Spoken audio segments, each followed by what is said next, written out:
Salimos en campaña dejando Camprodón a tomar Belegarde de manos de Augerón. Las tropas se retiran sin música y sin son, al son de la Caramañola, futuro collón de español. Al son de la Caramañola y al son del tambor, quedó sin los refuerzos, sin comunicación, solo con la defensa de un buen gobernador. Las tropas se retiran sin música y sin son, al son de la Caramañola, futuro collón de español. Al son de la Caramañola y al son del tambor.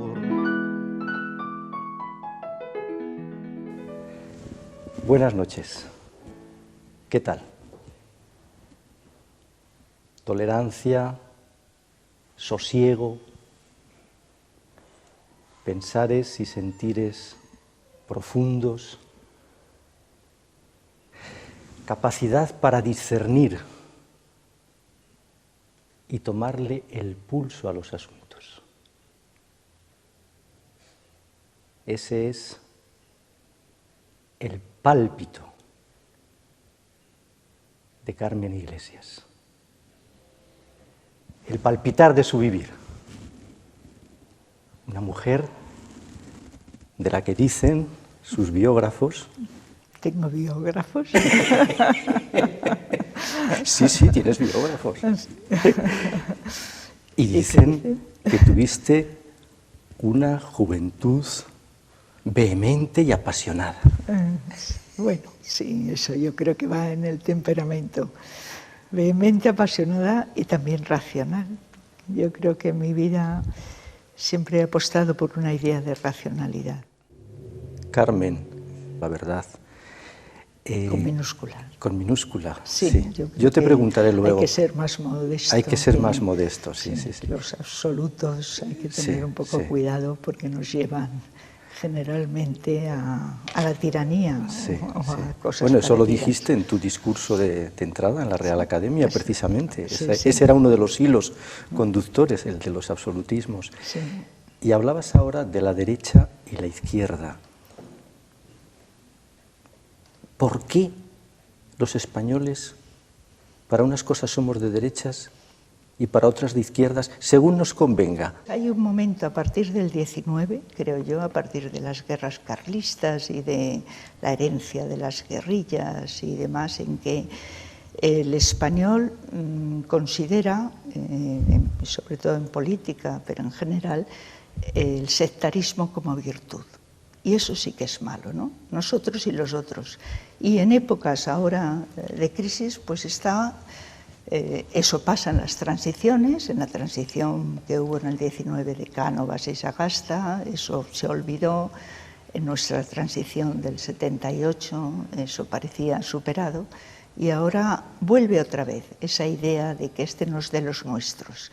Y si no es de los nuestros, o el todo o nada, ¿no? Ese pasar el sectarismo de ser de un lado o de otro como virtud, eso sí que es peligroso, ¿no? Eso sí que es peligroso. Por eso insistes tú tanto, quizás, en esa necesidad y en eso que a ti te interesa tanto, que es potenciar el sentido de Estado, por encima de todo. El sentido del Estado de Derecho, porque, claro, el intervencionismo Estado yo me calificaría en un amplio abanico liberal y desde luego me asusta mucho toda la ingeniería de Estado porque además históricamente se ha demostrado que conduce a los totalitarismos. Ahora un sentido de Estado de Derecho, de protección de las libertades individuales, de unidad de la justicia que nos ha costado siglos lograr que la justicia sea igual para todos, ¿no? De una educación en la que el gobierno, como leí hace poco en un artículo antiguo pero maravilloso de Hannah Arendt, ¿no? Sobre la educación, y decía naturalmente que los gobiernos tienen mucho que decir sobre la educación, pero lo que tienen que decir es, digamos, dar un marco, ¿no? Los niños tienen que saber, que tienen que cursar unas vamos a aprender a leer y a escribir, seguir en educación, en fin, una educación obligatoria, pero el cómo y con quién, eso no puede intervenir el gobierno, ¿no? Es un artículo largo de Arendt de los años 60, pero que tiene sentido ahora, ¿no? Respecto a la libertad de expresión, la libertad de los padres y el no llevar los conflictos políticos a la escuela y a la enseñanza, ¿no? O sea, y bueno, en ese sentido, de eso, de protección de los derechos, de unidad de la justicia, de separación de poderes, en eso desde luego estoy siempre por un sentido del Estado de Derecho, porque además estamos aquí, y las mujeres mucho más, gracias a ese Estado de Derecho, ¿no? Que ha ido ampliando libertades pues desde el siglo XVIII hasta ahora. Pero esto que dices, Carmen, parece claramente en contradicción con lo que estamos viendo, en el sentido siguiente. En España todo es política, todo está politizado. Sí, es una mala cosa, es un signo muy negativo para la sociedad civil. Es casi como en épocas de tiranía, cuando en una dictadura, por ejemplo, no te puedes permitir mirar para otro lado mientras está la dictadura, porque ahí todo está politizado. Y efectivamente, pues la política ocupa todo, ¿no? Y aquí ha quedado, yo creo, que en el péndulo franquismo-antifranquismo ha quedado una mala educación. Los medios son también responsables, ¿no? Y los políticos, no digamos, en el sentido de que se da más importancia a cualquier detalle político, por nimio que sea.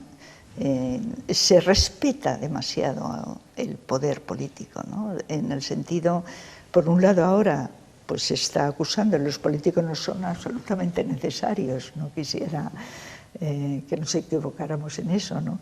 Pero no se encuentra el término medio, eso que decía Montesquieu y que decían los clásicos, ¿no? Los políticos son nuestros magistrados que se deben al bien común, que son nuestros servidores, altos servidores del Estado, pero deben rendir al bien común, no al revés, ¿no?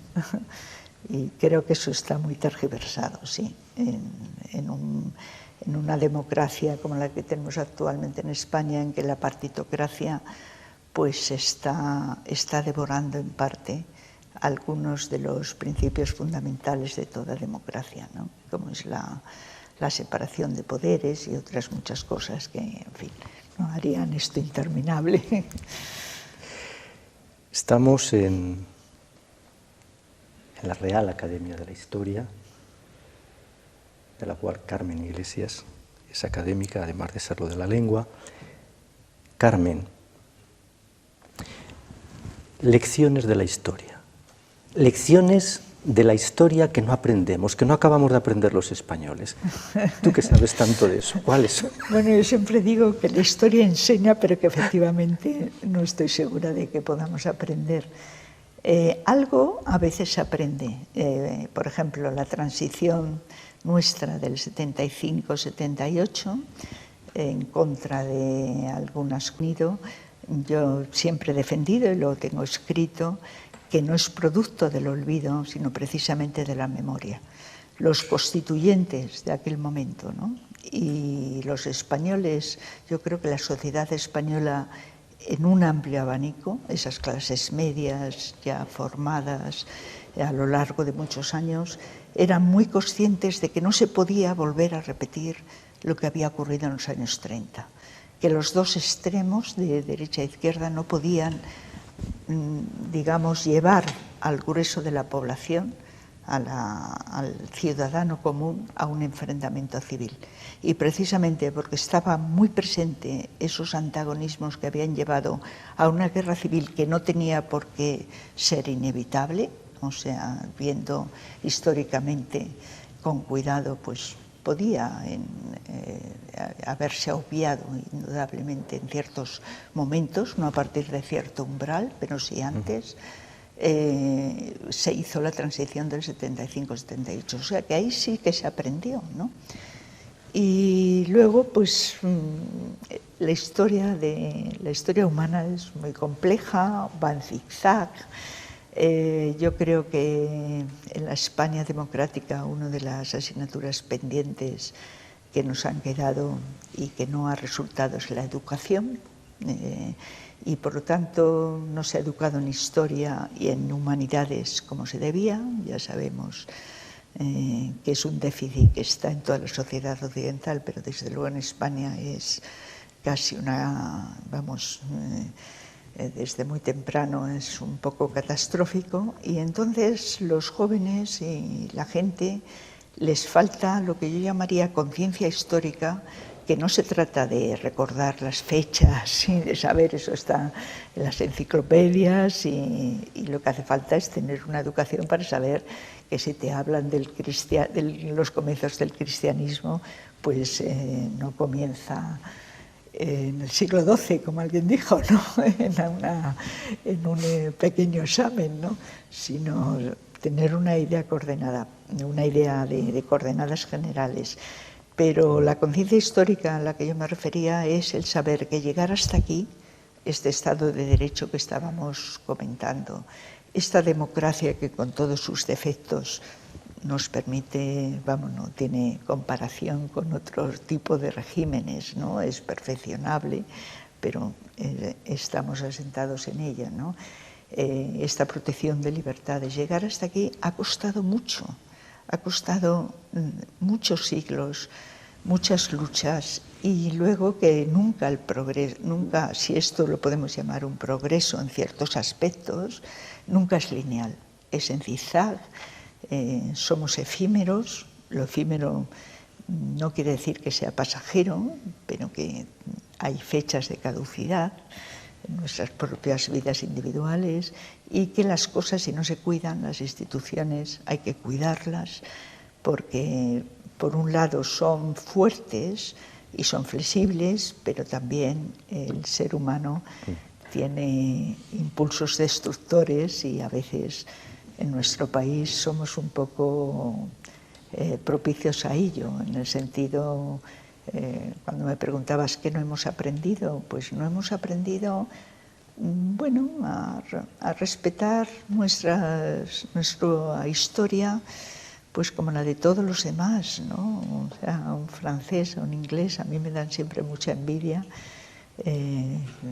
cómo han podido integrar pues a un Napoleón, que fue nefasto en su momento con las guerras napoleónicas por toda Europa y retrasó la industrialización de Francia 70 años, y también tuvo cosas de gran estratega, en fin, todos lo sabemos, pero vamos, no iba precisamente con el Código Civil en la mochila, ¿no? Los soldados franceses por Europa, ¿no? Y sin embargo están integrados en su historia, y aquí en España no sabemos integrar nuestra historia. Eso se quejaba María Zambrano en unos textos bellísimos, ¿no? De cómo no se sabía reconocer, solamente se reconocían las cosas malas, exageradas, y no simplemente pues en un plano más objetivo, ¿no? Y de ahí la interiorización de la leyenda negra, y la reacción de una leyenda rosa que es tan nefasta como la negra, ¿no? Porque las cosas son más complejas, ¿no? Todo lo que sea simplificación, funcionar con tópicos, empobrece la realidad, empobrece no solo nuestro conocimiento del pasado, sino también del presente, y además condiciona nuestro futuro, claro. Ahora, cuando traías a este encuentro a María Zambrano, me vino a la memoria un pensar sobre el alma, donde dice cosas tan profundas. Y fíjate que a la admiración que te tengo, que sabes que es muy grande, muchas gracias. Siempre me has parecido que hay muchas cosas que tú tienes de las que tenía María Zambrano en ese pensar y en esos pensares y sentires profundos, sosegados, para ver las cosas, ¿verdad? Y para tomarles... Yo creo que ella era una gran poeta, una gran escritora. Sí. Y, en fin, te agradezco mucho la comparación, ojalá, ¿no? Yo siempre he admirado sus escritos, sus ensayos siempre tan lúcidos, sí. ¿No? Y qué clara tenía la idea de España ella, claro, ¿verdad? Qué clara la tenía. Clarísima. Oye, Carmen, a ver, la descalificación de la realidad de España como sistema, que es algo que a ti te preocupa mucho. Te ha preocupado mucho porque he leído bastantes artículos y bastantes cosas tuyas sobre ese tema. La descalificación, bueno, yo me encuentro a veces con gente además a la que estimo mucho, no estoy hablando, y gente ilustre, ilustrada, y sin embargo, pues tienden a, bueno, este país no tiene arreglo, ¿no? Un poco el todos somos culpables. Ahí vuelvo a Hannah Arendt, que es otra de mis filósofas maravillosas. Hannah Arendt tiene magníficos escritos sobre este tema. El todos somos culpables es una falacia que supone que nadie somos culpables y que además de alguna forma salvas a los verdaderamente culpables. Primero, el sentido de culpabilidad, de responsabilidad, sea ahora o hace siglos, es individual, es el individuo el que, desde luego nuestras sociedades modernas, el que es el responsable. No hay responsabilidad colectiva, sino hay que ir uno a uno pidiéndoles responsabilidades. Volvemos al individualismo.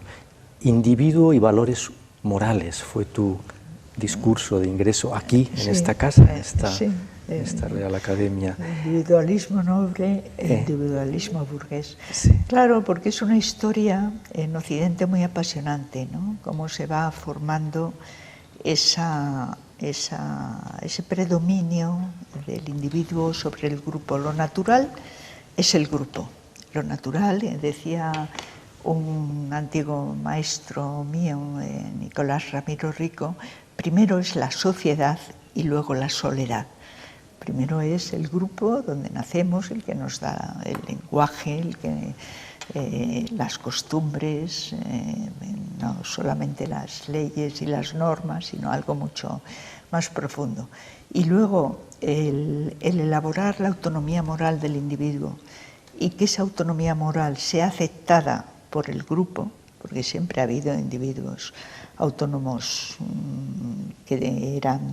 pero que eran disidentes del grupo y que por lo tanto eran frecuentemente o condenados o aislados.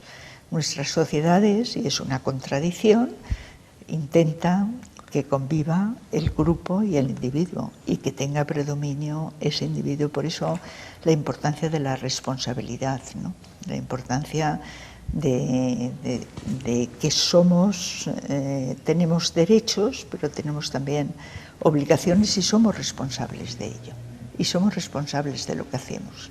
No son otros. Somos nosotros, cada uno. Exacto. Una de las cosas negativas de nuestras sociedades de bienestar ha sido pues esa comodidad del victimismo, sí. No de las auténticas víctimas, ¿no?